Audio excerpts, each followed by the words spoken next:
2 লাখ টাকার গাছ আছে এখানে আমার একটার দাম 2 লাখ টাকা একটা গাছে 1 কোটি টাকা দেখা যায়। আম গাছগুলি নজর কাড়ার মতো। গতবারের তুলনায় এবারে গাছের দাম একটু বেশি। আমার স্টলে আছে লোকার সর্বোচ্চ 2 লাখ টাকার গাছ আছে এখানে আমার একটার দাম 2 লাখ টাকা। আর জনগণ যদি এই যে এইগুলো গাছ যদি লাগায় ধরেন 4টা 5টা 10টা করে যদি লাগায়, ধরেন আমি সরকারি চাকরি করি না, আমি একটা কৃষি কাজ করি, আমি আমার মতো মানুষ এইগুলো 5টা 10টা লাগাইছিলাম, আমার দেখা গেল যে আমি বৃদ্ধকালে আমি একটা করে গাছ বেচলাম আর খাইলাম, একটা গাছে 1 কোটি টাকা দেখা যায়।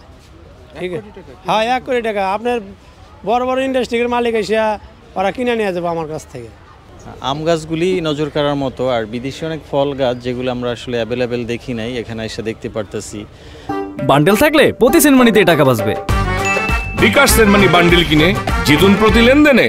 তারপরে বেশ কিছু ফুল গাছও অনেক নজর কাটছে, যেগুলো আসলে আমরা আমাদের খুব কাছাকাছি পাই না, এগুলি এখানে আসার পরে দেখতে পাইলাম, ভালোই লাগছে আলহামদুলিল্লাহ। এই যে ক্যাকটাস গাছগুলো, এগুলো সবচেয়ে বেশি ভালো লাগে আর কি। এগুলো ঘরে রাখা যায়, বাহিরেও রাখা যায়, দেখতে ভালোও লাগে। আর যে কোনো গাছই দেখতে খুবই ভালো লাগে, মনটা ভালো থাকে। গতবারের তুলনায় এবারে গাছের দাম একটু বেশি।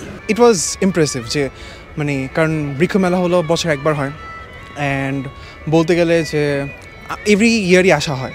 অ্যান্ড সবচেয়ে আকর্ষণীয় যে গাছটা আমার যেটা চোখ কাটছে আসলে ওটা হলো রামবুটান গাছটা, কারণ আমার কাছে রামবুটান নেই। সো অবভিয়াসলি এটাই আমি নিতে আসছিলাম অ্যাকচুয়ালি।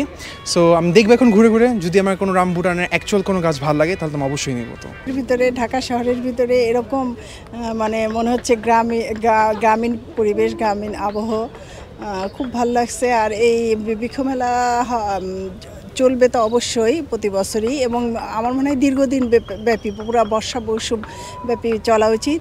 এতে আমাদের ঢাকাবাসীরা যারা আমরা আছি তারা যে কোনো অবসর মুহূর্তে যে কোনো সময় এসে তাদের প্রয়োজনীয় গাছ, তার বাগান কিংবা তার বারান্দায় যে গাছ তার মানানসই সে কিনে নিয়ে লাগাতে পারবে।